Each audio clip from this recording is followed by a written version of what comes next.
All right, I have this Canvas page set to the student view, so this is what it should look like when you log in to the phlebotomy course. I have this set up with the modules, and on the first module, you see week 1, it gives us the date. If we go down to the next module, it's grayed out right now because you have to complete the previous modules before any of these will open up for you, all right? So, first thing I want you to do when you come into Canvas on a regular basis, I want you to always remember to check your announcements. You can click that right here. It'll bring you right in, and the most recent announcement is right on top. So, here you go. Quick little announcement. It tells you I want you to go read everything in the module. So you click home, and it should bring us right back home. We're going to read this stuff first. So we're going to click on that. And this is just an introduction, and I'm going over it here so that I don't have to go over it in as much detail in class, so you guys can look at this on your own. So I'm going to buzz through this really fast in class, but that way you can come in here and you can get way more information if you want. So you start out right here, hello and welcome. I have some links to the next pages, but we'll get to that in a few minutes. You can click on these, and if I do click on it, it'll open it right in this page. And then I don't have that list of where I just was, so I can either hit the back button, and it'll bring me back to where I was, or I can always right-click and open in a new tab, or if your mouse has 3 buttons, a scroll wheel, you can always center-click, and it will open it up in a new tab. Or I can just forget all of that. When I scroll to the bottom, I hit next, it'll bring me to the next thing. You're responsible for knowing everything in these pages. You don't have to have it all memorized, but you do need to know where to find information or how to look information up. What are due dates? Where are my announcements and all of that kind of stuff? What are the assignments? Everything like that is you are responsible for knowing. All right, so I have a link here to the announcements. I tell you again, you can find announcements right there. You have several assignments that are going to be due this week. By everything, unless otherwise stated, is due by 11:59 p.m. on Saturday night. I generally do not do makeups. If you don't know how to do an assignment, or you don't know how to submit an assignment, like you don't know how to do a screenshot, that's not an excuse for not turning it in on time. You need to make sure you seek assistance to me before the due date. I do sometimes accept makeup work, and what I'll do is we'll give you half credit, but it has to be something that you and I have worked out, and it generally has to be for an excused absence. Now, because of that, you might think that if you miss an assignment, you don't have to do it if it's late, but for you to open up the next module, you must complete and submit every assignment to unlock the next module. This way, you shouldn't really get behind and miss anything, because you have to get everything done to go on to the next module. I may or may not remind you about due dates, so it's up to you to remember that. I would definitely suggest setting up your Canvas notifications. There's some guides here. I'm going to show you how to do that real fast right now. So if you come, well, I will show you how to do that in a moment, but I have all the instructions right here, okay? So I'll do that in a second when I'm out of the student view, because I can't do it from in here right now. So we'll do that in a second. So if I want to go to the next module, the next thing in the module, I'm going to hit next on the bottom. That's going to bring up what to expect from this program, all right? I really do love teaching this program. I love teaching phlebotomy. It's a lot of fun. I know it's not rocket science, but there's a lot to it. It's not super duper easy peasy. One of the biggest things people are not prepared for is having to use their critical thinking skills. The reason this is important is because you work on your own a lot. Your boss isn't going to be there right over your shoulder telling you everything you need to do, nor is every situation going to be exactly like in your textbook. You're working with people in healthcare. It's going to be a new situation every time you go into a patient's room, and you need to be able to use your brain to figure out what's the right thing to do, what's the safe thing to do, what's going to give us the best specimen, and all of that. So that's why it's really important that I help you develop your critical thinking skills if you don't already have them.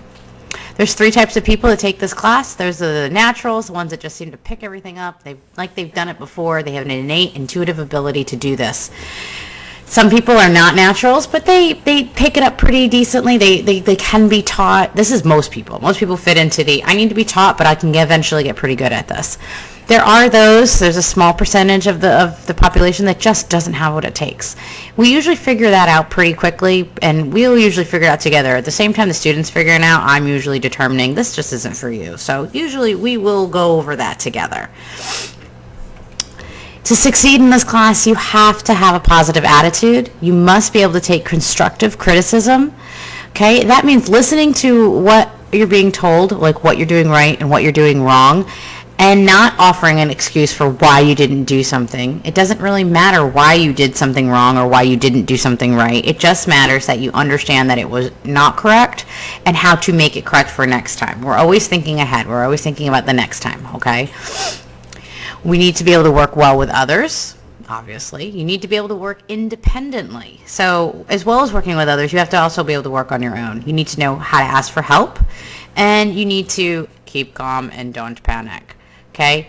Staying calm and learning how to control your panic is really, really one of the most important things. And when I tell you how to study for things, not only do I want you to study the textbook and the materials, I want you to practice relaxation techniques, and I have a number of links here, and we'll be doing one together in class, a little 5-minute breathing relaxation exercise, because you need to learn how to keep your cool, especially when we're playing with needles and sharp objects in class. So the next page is the etiquette and the rules. These are the things that I want you to understand so that we don't have any, issues, okay? So some rules: you need to be a professional at all times. This is professional training for your next job. You're going to treat me and your classmates with the same respect you would your boss and your coworkers, as though you're getting paid instead of paying to be here. All right? That includes being on time, being in uniform, having your uniform look nice, having your long hair pulled back, not wearing any dangly earrings or other jewelry, no fake nails, no nails, natural nails longer than 1/4 of an inch. I don't care what they're painted, what they look like color-wise.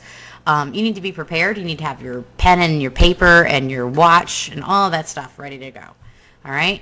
You need to make sure that your communication is professional. That means that in general, we don't use slang or swear words. We don't use text speak.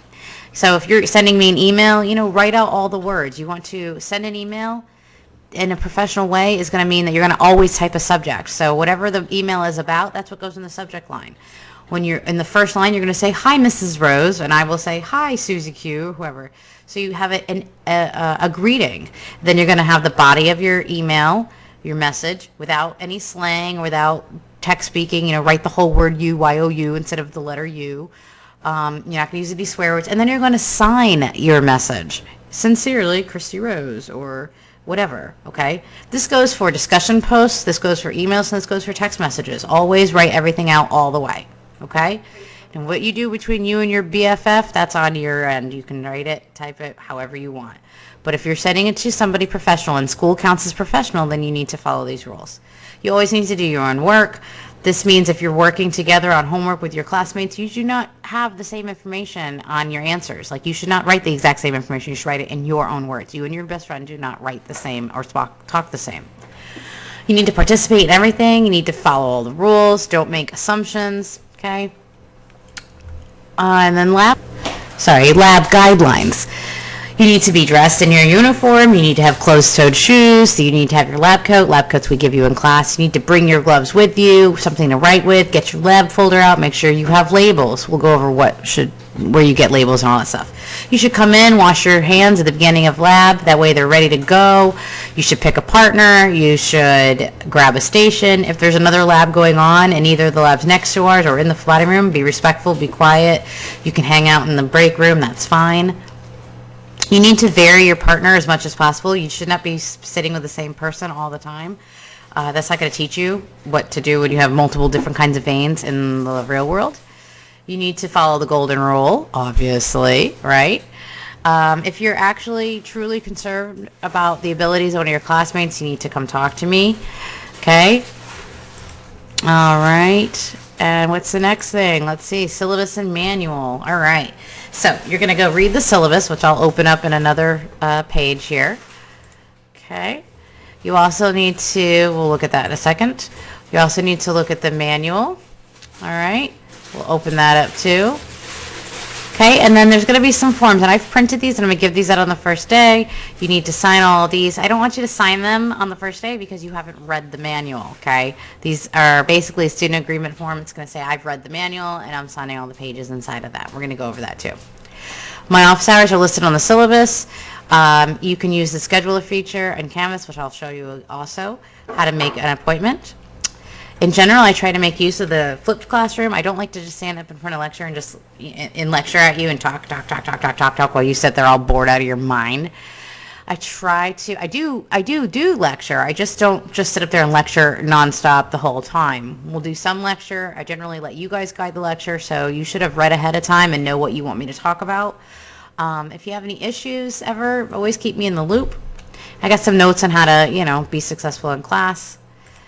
If you have to miss any hours, you can make an appointment during my office hours to come in and use the Human Patient Simulator computers, all right?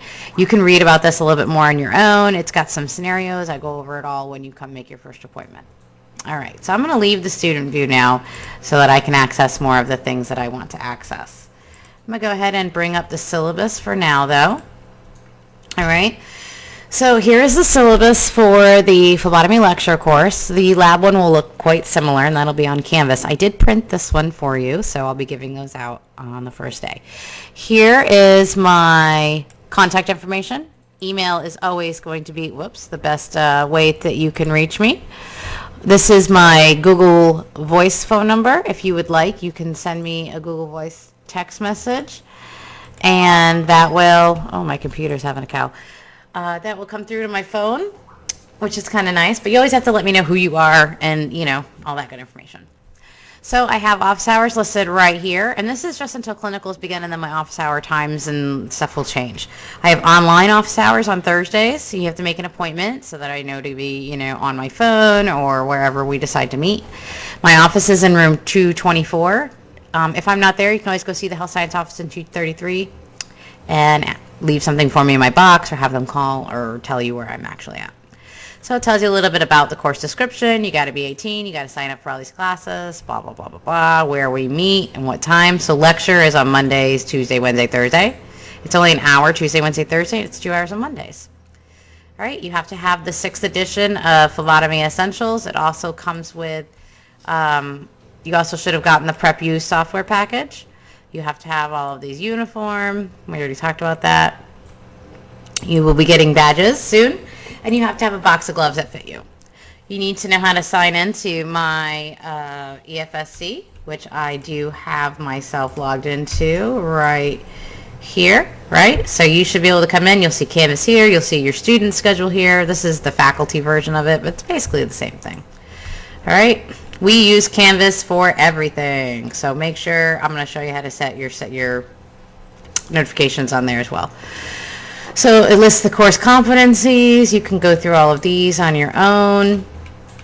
And then we come down to the requirements for class. You are required to attend class. We have a log sheet that you will be recording your hours on. I will take roll in the beginning of class, but you have to keep track of your actual hours. You're expected to complete all of your assignments. You're expected to participate. Right? You're supposed to be prepared, read everything ahead of time, be professional.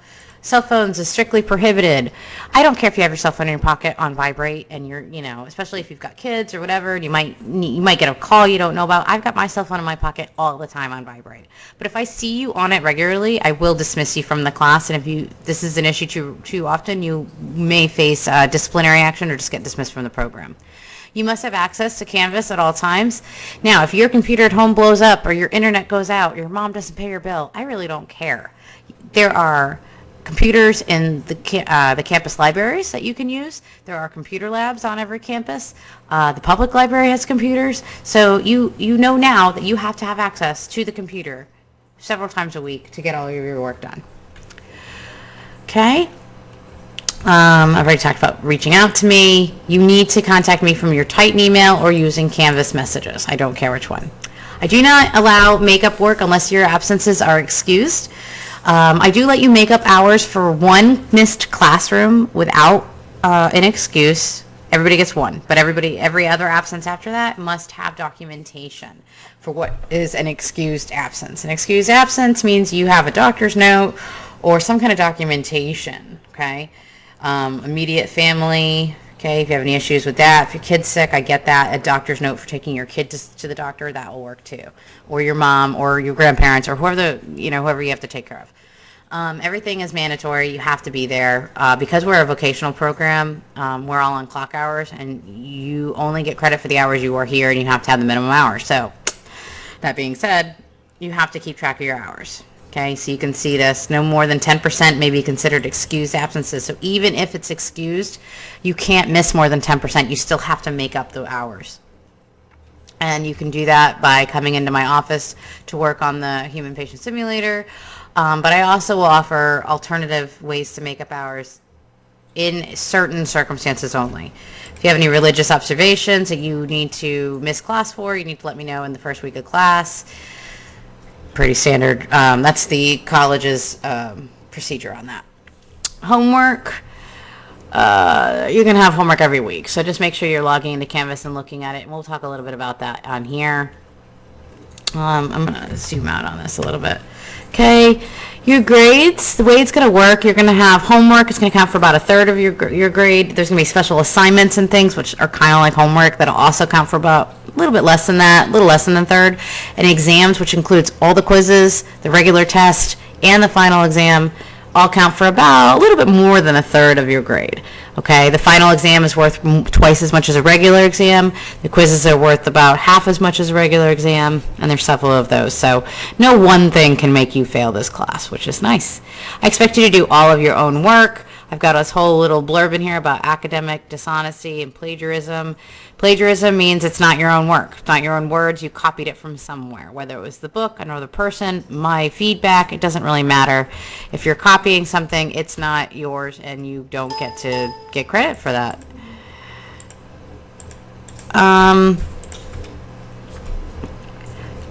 You will have signed this already, so that's okay. We use a different grading scale in health sciences. Instead of a 90 to 100 and an 80 to an 89, we actually have a stricter grading scale that we use.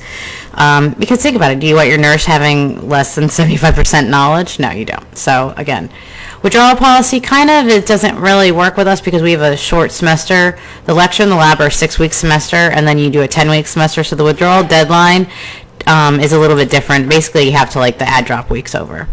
If you have any disabilities, we used to be called the Office of Student Disabilities, is now called SAIL. I forget what it stands for. Student Accessibility something. You can call them if you have any issues that you need accommodations for. So say you have ADHD and you need twice as long on tests. That's fine. But I'm not going to give it to you unless you go through the SAIL office and you get your accommodation approved through them, and they will send me a notification that you get special accommodations.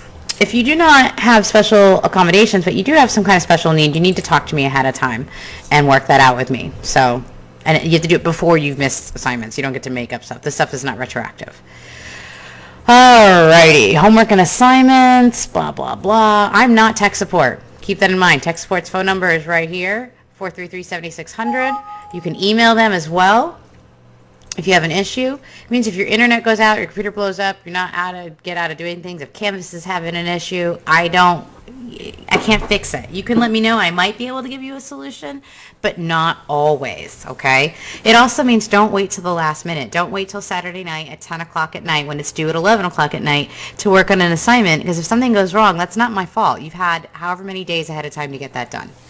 We are going to cover the entire book in 6 weeks. We will have a lot of work. We have 4 tests total, including the final. You have several homework assignments. You have 4 quizzes. You have things to do in class. There's a lot of work to do in this class. All right? We've already talked a little bit about communication. You guys can read about that on your own. The simulator arm is not an assignment anymore. That's for makeup. We have a med training assignment. You'll be making a visual aid.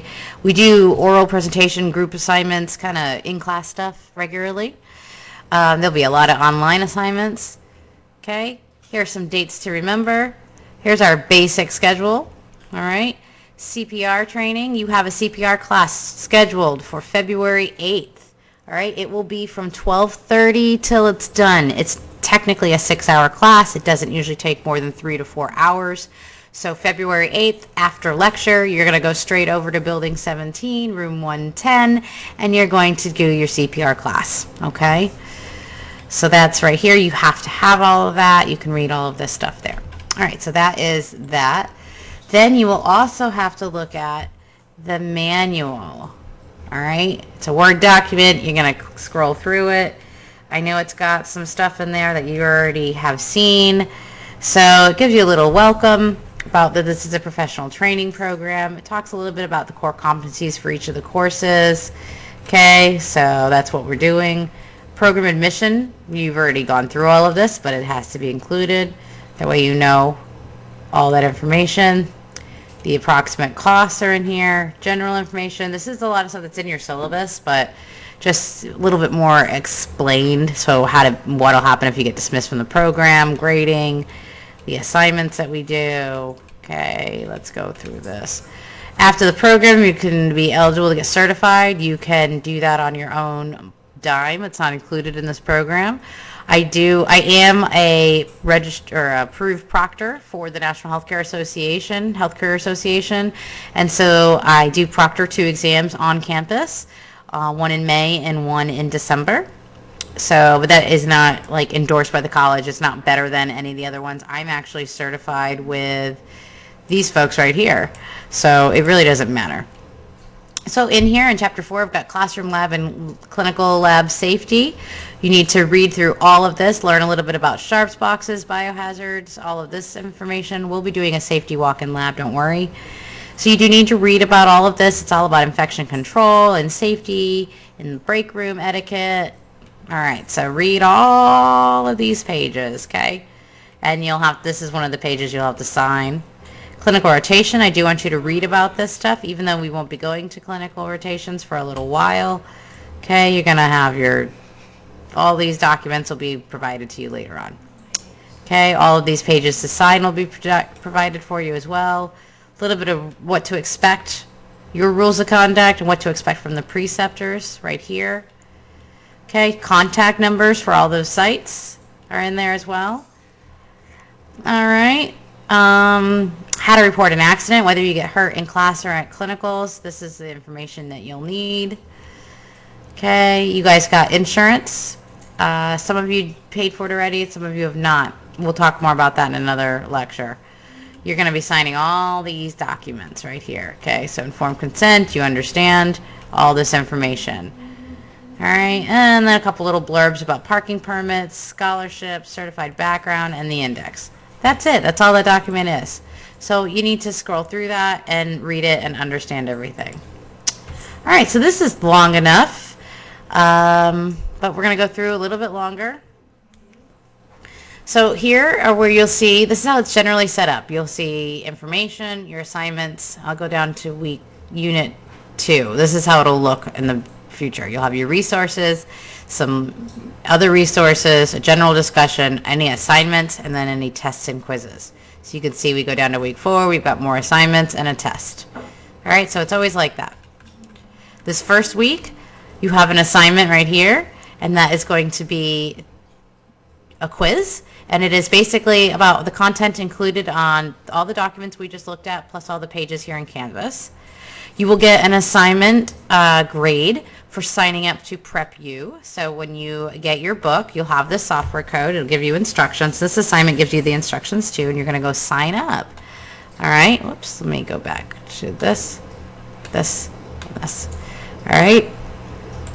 So this is the instructions. You'll get your access code, right? You'll activate it. You go log in. You're going to join my class. You'll click enroll. Okay. You don't have anything to submit for this assignment. What'll happen is on Sunday, I'll go in and I'll make sure you did this and you'll get points. Okay. You also have to do an introduction where you can come in here and you'll hit reply and you'll type your whole introduction. You have to do that before it'll let you see everyone else's introduction. Or I made a video. You can watch my video. You can make one of your own. You don't have to use this site. You can make it however you want. You have a YouTube link, and you could post that in here instead if you'd like. I don't care. As long as you say why you're in this class. That's the first assignment. That's one of the first assignments that's due. You also have a practice quiz on Chapter 8.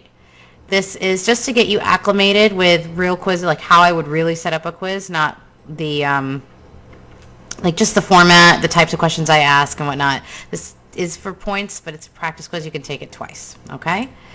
Oopsies. There we go. I have some other assignments down here. I'm going to go ahead and open those up, and we will talk about them in the next lecture. So that's it for now. I hope that this helps get you a little familiar with where things are that I expect you to know.